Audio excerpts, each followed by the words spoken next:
करने के उनको जेल में डाल दिया और उनके 4 बेटों को फांसी दे दी। उसने एक टर्निंग पॉइंट लिया वहां जी, पे। उसमें ऐसा हो गया कि जब नैप बनी तो नैप को तो डे 1 से मारना शुरू कर दिया इन्होंने कि अच्छा। रूस के एजेंट हैं, हिंदुस्तान के एजेंट हैं, आज़ादी पसंद हैं, फलाना है, ये मारना शुरू कर दिया। अब 50 अगर इलेक्शंस होते 56 के, क्योंकि उस जमाने में जब खान अब्दुल गफ्फार खान आया दौरे पे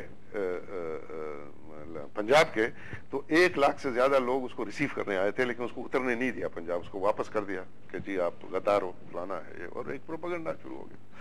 अच्छा, अगर 56 के इलेक्शन कॉन्स्टिट्यूशन के तहत अगर इलेक्शन होते तो नैप जीत जाती वो इलेक्शंस। मुस्लिम लीग कमजोर हो चुकी थी, तो उसको अवॉइड करने के लिए वो इलेक्शन भी नहीं किए और मार्शल लॉ लगा दिया। ठीक है, मार्शल लॉ लगा के खान ऑफ कलात ने फिर डिमांड किया कि जी चूंकि हमारे एग्रीमेंट को वायलेट किया है और मार्शल लॉ लग गया है और हमारी रियासती हैसियत भी खत्म कर दी गई है, तो अब मैं उस एग्रीमेंट को नहीं मानता, क्योंकि उस एग्रीमेंट में ये एक शिक थी कि अगर फेडरेशन ऑफ पाकिस्तान कोई कॉन्स्टिट्यूशन बनाती है और वो कॉन्स्टिट्यूशन इस एग्रीमेंट से मुतजाद है, कॉन्ट्रडिक्टरी है, तो खान को ये हक हासिल है कि उस कॉन्स्टिट्यूशन को ना माने। मतलब ये जो हम क़याम पाकिस्तान से पहले कायदे आज़म का एक रोल देखते हैं। क्वेटा में काजी ईसा के घर में कई मरतबा गए, सिब्बी में गए, वहाँ पे भी ठहरे, तो ये पाकिस्तान में शामिल होने की बातें नहीं हो रही थी? नहीं जी, देखें मोहम्मद अली जिन्ना हो रही थी, वो बातें हो रही थी, शुरू थी कि जी आप आ जाएं, आप अपना प्रोटेक्शन नहीं करते, फलाना कर सकते, लेकिन ये है कि कायदे आज़म मोहम्मद अली जिन्ना जो हैं वो खान ऑफ कलात के वकील भी रहे हैं इन द प्रिवी काउंसिल, और उसका स्टैंड उधर यही था कि ये चूंकि Balochistan is not a part of the Indian states, ठीक है, इसीलिए जब रिवर्ट कर रहा है बरतानिया, वापस जब जा रहा है, तो Kalat will revert back to its original position as a sovereign independent state. वकील जिन्ना साहब थे उसके, ठीक है ना। अब इसी वजह से फिर स्टैंड स्टिल एग्रीमेंट साइन हुआ था ना, और आजाद बलूचिस्तान का डिक्लेरेशन हो गया था। अब 58 में खान ने कहा कि जी आपने वायलेट किया एग्रीमेंट, ठीक है, वायलेट किया तो मैं तो रिवर्ट कर रहा हूं। उसने जाके कलात का झंडा लगा दिया अपने घर पे, इधर से फौजकशी शुरू हो गई, ठीक है, फौजकशी शुरू हो गई और उनको मारना शुरू कर दिया। जब मारना शुरू कर दिया तो नौरोज खान वगैरह सारे जितने भी थे ये पहाड़ों पे चले गए। खान को गिरफ्तार कर लिया, गिरफ्तार करके स्वात भेज दिया। फिर नेगोशिएशन शुरू कर दिए कि जी आपके साथ हम सेटल करते हैं। उन्होंने कहा ठीक है, आप खान को छोड़ें, हमारी ऑटोनॉमी बहाल करें, हम कर लेते हैं आपके साथ। उनका आप नीचे तो उतरे। उसने कहा जी हमें भरोसा नहीं है, नौरोज खान ने कहा, आपके ऊपर। तो कुरान शरीफ पे दस्तखत करके भेजा उसके पास कि भाई ये कुरान पे हमने दस्तखत किया, आप आ जाएं, कुछ नहीं कहा जाएगा। जैसे वो उतरे हैं उनको गिरफ्तार किया, उनके बेटों को गिरफ्तार किया, उनको हैदराबाद जेल में बंद किया और उनके 6 बेटे वहीं फांसी चढ़ाए गए और नौरोज खान 90 साल की उम्र में हैदराबाद जेल में फौतगी उसकी हुई है। ठीक, अब हर वक्त जब भी कोई एग्रीमेंट हुआ वो वायलेट हुआ है पाकिस्तान की तरफ से। उसके बावजूद, ये सारा होने के बावजूद फिर भी बलोच जो हैं वो मेन स्ट्रीम पॉलिटिक्स में नैप के हवाले से अपनी सियासत करते रहे। 70 में आके 1 यूनिट टूटा, 70 में 1 यूनिट टूटा। तो 70 में जब 1 यूनिट टूटा और इलेक्शंस हुए 1 मैन 1 वोट के हिसाब से, बलूचिस्तान को प्रोविंस बना दिया। तो 1 मैन उस वक्त बलूच लीडरशिप तैयार थी इस प्रोविंस के लिए। 73 का दस्तखत बिल्कुल किया ना, आइन पे दस्तखत किए। अब 70 में जब इलेक्शंस हुए तो इलेक्शन में ईस्ट पाकिस्तान में अवामी लीग ने पाकिस्तान के इलेक्शन स्वीप कर दिए, ठीक है ना। नुमाइंदा तो अवामी लीग थी पाकिस्तान की, ठीक है ना। लेकिन और बलूचिस्तान में नैप जीत गई, फ्रंटियर में नैप जीत गई। भुट्टो की अक्सरियत, भुट्टो साहब की जो है पंजाब में थी, ठीक है। सिंध में वो सिंगल लार्जेस्ट पार्टी की हैसियत से उभर के आए। बाद में जो वडेरे शामिल हुए तो मेजॉरिटी पार्टी सिंध में बनी। बेसिकली वो पंजाब की मेजॉरिटी पार्टी बन के उभरी। अब चूंकि पाकिस्तान टूट गया था, 90,000 कैदी थे वहां, तो इसीलिए फिर बलोच की लीडरशिप ने, नैप की लीडरशिप ने, सिर्फ बलोच नहीं बल्कि नैप की लीडरशिप ने यह सोचा कि अब झगड़ा करना बेकार है, क्योंकि अब हमको इस सिस्टम को आगे चलाना है, डेमोक्रेटिक प्रोसेस को आगे चलाना है। चलें, ये कॉन्स्टिट्यूशन दे रहा है तो इस कॉन्स्टिट्यूशन पे हम दस्तखत करते हैं। अगर उस वक्त वो चाहते, अगर ये गद्दार होते और उस वक्त चाहते, तो फिर क्वेटा कैंटोनमेंट बिल्कुल खाली था, कोई फौजी नहीं था उधर, और फौज अगर थी भी वो इतनी मायूस थी कि वो कुछ कर नहीं पाती थी। अगर उस वक्त वो ऐलान कर देते, यूनिलैटरल डिक्लेरेशन ऑफ इंडिपेंडेंस करते और अफगानिस्तान को कहते हमको मदद करो, तो कोई फौज नहीं था जो उनको रोक सके, बहुत कॉम्प्लेक्स सिचुएशन हो जाती कोई है। रोक सके।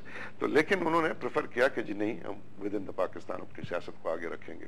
हालांकि जिस वक्त 73 का कॉन्स्टिट्यूशन दस्तखत हुआ, मीर गौस बख्श बीजन टेलीविजन पे आए कि जी मैं हालांकि सेटिस्फाइड नहीं हूं इस कॉन्स्टिट्यूशन से, लेकिन चूंकि मुल्क इस वक्त हमारा दो लख्त हो गया है तो हम चाहते हैं कि ये सिस्टम आगे बढ़े।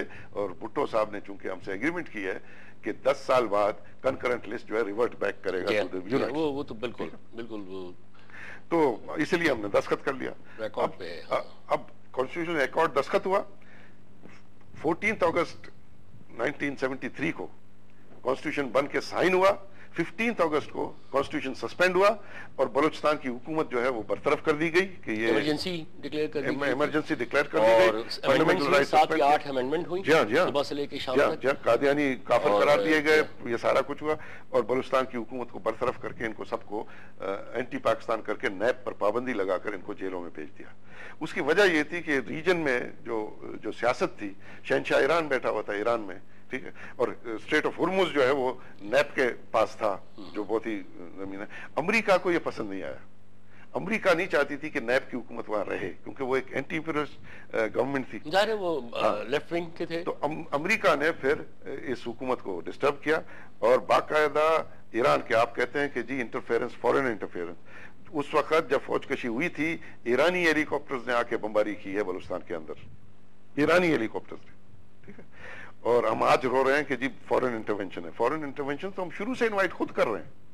तो उसके बाद जाहिर है फिर एक बड़ा सिलसिला चला और बड़ी कत्लो गारत हुई। उसके बावजूद भी अच्छा, फिर ये दूसरा बलोच अब कहते हैं कि ये 73 का कॉन्स्टिट्यूशन दूसरा एग्रीमेंट है जो वायलेट पाकिस्तान ने किया है, जिसको हमने साइन किया, वायलेट पाकिस्तान ने किया, ठीक है। अब उसके बाद फिर जाहिर है ये नैब की लीडरशिप रिलीज हुई, आए, फिर उन्होंने बिल्कुल आगे मैं शुरू करता हूँ। एक छोटे से ब्रेक का वक्त हो रहा है यूसुफ मस्ती खान साहब, एक छोटा सा ब्रेक ले लेते हैं, ब्रेक के बाद वापस आते हैं फिर यहीं से, और फिर उसके बाद कंक्लूड करके मैं जरा सोल्यूशंस की तरफ भी आऊंगा कि आखिर इन मसाइल के कोई सोल्यूशंस तो जरूर होंगे। ख्वातीन और हजरात, यूसुफ मस्ती खान साहब से ये दिलचस्प गुफ्तगू जारी है, लेकिन जाइएगा मत, बहुत हसास टॉपिक है बलूचिस्तान। थोड़ी देर बाद आ रहा हूँ एक छोटे से ब्रेक के बाद। वेलकम बैक ख्वातीन हज़रात, आप देख रहे हैं लेट्स टॉक, मेरे साथ अंजुम रिजवी के साथ लाइव, और स्टूडियो में मेरे साथ मौजूद है मरकज़ पार्टी पाकिस्तान के नायब सदर जनाब यूसुफ मस्ती खान साहब, और मौजू है बलूचिस्तान। यूसुफ मस्ती खान साहब, यहाँ तक तो बात चलिए हो गई, उसके बाद फिर वही भुट्टो साहब की फौजकशी और उसके बाद बलूचिस्तान में ये होता रहा। इस वक्त क्या सूरत हाल है? क्योंकि इस वक्त जो इत्तलात आ रही हैं वो तो ये हैं कि वहाँ के अक्सर स्कूल्स में पाकिस्तान का कौमी तराना नहीं पढ़ा जा रहा, पाकिस्तान का फ्लैग नहीं लहरा रहा। मैं काफ़ी बलोच नौजवानों से रहा हूँ जो कि बात कर रहे हैं कि हमें आज़ादी चाहिए पाकिस्तान से, यानी अब इस लेवल तक बातचीत हो गई है। अमेरिका की कांग्रेस में चलिए आज ये एक रेजोल्यूशन, एक करारदाद तो गई, पाकिस्तान की नेशनल असेंबली में कभी सीरियसली इस मौजू पे कोई गुफ्तगू हुई बलूचिस्तान? नहीं जी, कभी नहीं हुई। आप नहीं, कभी नहीं हुई। और ये जो सिलसिला चला था बेसिकली 18वीं तरमीम और पैकेज और आगाज हुकूक बलूचिस्तान और NFC अवार्ड फलाना, ये सारा सिलसिला चला था सिर्फ बलूचिस्तान के स्ट्रगल की वजह से। बलूचिस्तान से लड़ रहे थे। नहीं जी नहीं, आप देखिए बात यह है कि हम चीज़ों को लेते हैं बहुत सतही हवाले से, ठीक है ना।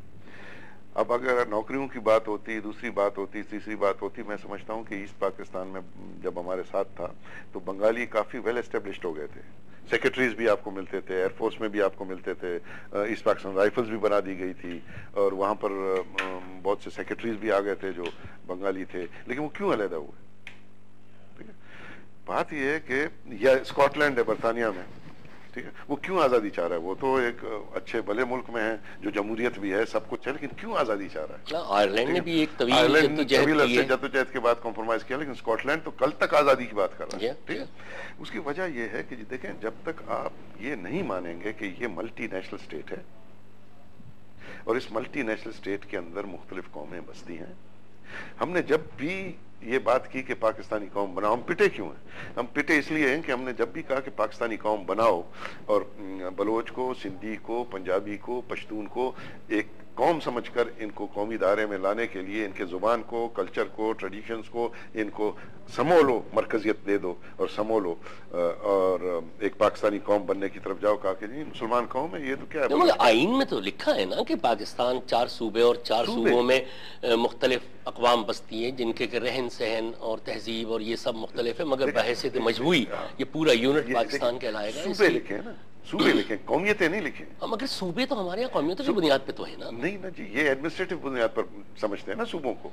मगर एडमिनिस्ट्रेटिव तो नहीं है। नहीं, अब ये क्यों, अब जब ये कहते हैं कि जी मजीद सूबे बनाओ, ये क्यों कहते हैं? हाँ, वो एडमिनिस्ट्रेटिव कहते हैं। वो क्यों कहते हैं? वो इसलिए कहते हैं कि इन चारों सूबों को एडमिनिस्ट्रेटिव सूबे समझते हैं, हालांकि ये एडमिनिस्ट्रेटिव सूबे नहीं है। हम कहते हैं कि ये फेडरेटिंग यूनिट्स हैं। कायदे आजम मोहम्मद अली जिन्ना और उसकी मुस्लिम लीग ये बात समझती थी, इसीलिए उन्होंने 1940 को एक करारदाद पास की। गो के वो करारदाद तो वैसे इंडियन यूनियन के लिए थी, फेडरेशन के लिए, हाँ, वो तो करारदाद लाहौर थी। हिंदू प्रेस ने दूसरे दिन करारदाद पाकिस्तान उसको तंजन कहा था, जो हमने उसमें पाकिस्तान का लफ्ज भी नहीं है। नहीं है, बिल्कुल नहीं है। लेकिन बात यह है कि उसी करारदाद के दौरान में मेरे ख्याल में 23 मार्च 1940 को ये पास हुआ था। 26 मार्च 1940 को तारा सिंह का एक डेलीगेशन आया लाहौर में जिन्ना साहब से मिलने, और तारा सिंह को जिन्ना साहब ने कहा कि जी आप हमारे ग्रुपिंग में आए, क्योंकि हमारे जब ये बन जाएगा और स्टेट्स की कॉन्स्टिट्यूशन बन जाएगी और फेडरेशन की कॉन्स्टिट्यूशन बन जाएगी, तो उसमें अगर आप सेटिस्फाइड नहीं होंगे, हम आपको ये इख्तियार देंगे कि अगर आप उससे सेटिस्फाइड नहीं है तो आप अपना ग्रुप अलहदा कर सकते हो। यानी राइट ऑफ सेसेशन दे दिया था सिखों को। तो अब उसके बाद 46 में जब कैबिनेट पेशन प्लान जो है वो सेबोटाज हो गया और वो नहीं हुआ, तो 46 में मुस्लिम लीग दोबारा बैठी और उन्होंने फिर रिटेरिएट किया कि अब स्टेट्स की बजाय स्टेट होगा, but the units will be sovereign and autonomous. इसको नहीं, जिसमें बलूचिस्तान शामिल है। सब। ये जो पाकिस्तान का इस्तान था, जो चौधरी रहमत अली का जो था नाउ नेवर, जो उसका ब्रोशर था, उसमें तो यही था ना, उसमें उन्होंने शामिल किया था, लेकिन बेसिकली प्रैक्टिकली वो शामिल नहीं था ना, वो अलग था। तो उन्होंने कहा कि यूनिट्स को जो है ऑटोनोमस एंड सॉवरेन होंगे। अब ये इसलिए कहा गया कि जिन्ना साहब जानते थे कि यहां पर नेशनल यूनिट्स जो हैं ये एडमिनिस्ट्रेटिव नहीं है, इनको जब तक हम एज नेशनलिटी एक्सेप्ट नहीं करेंगे तो ये आगे मामला चलेगा नहीं। लेकिन उसके बाद हुआ ये कि 1 यूनिट बन गया जी, हम मुख्तलिफ कौमी, नहीं जी ये तो क्या कौमियत की बात आप करते हो, मुसलमान कौम है। शेर अली ने आके उसको एक नया एक आइडियोलॉजी ऑफ पाकिस्तान। अब बात यह है कि किसी रियासत की आइडियोलॉजी तो होती नहीं है। आइडियोलॉजी अगर होती है तो एक जमात की हो सकती है, एक शख्स की हो सकती है, एक तहरीक की हो सकती है, लेकिन एक सरजमीन की, एक पहाड़ की तो आइडियोलॉजी कुछ नहीं है ना जी। वो तो कल बदल सकता है, जैसे बंगाल चला गया, खत्म हो गया, अब वो 2 कौमी नजरिया तो नहीं रहा ना, बंगाल तो चला गया, अक्सरियत थी, उसको अक्सरियत लेके चला गया। हिस्ट्री में वाहिद ये मुल्क है जहां अक्सरियत से सीट किया, ठीक है, वरना कहीं नहीं हुआ। तो लेकिन ये है कि अभी तक इनके ज़हन में ये बात, ये बताइए, बहुत से लोग, आपकी बात कता हो रही है, बहुत से लोग, बहुत से तजियाकार इस वक्त बलूचिस्तान की सूरत हाल में जो लिख रहे हैं या बोल रहे हैं, बहुत से लोग ये मुमासला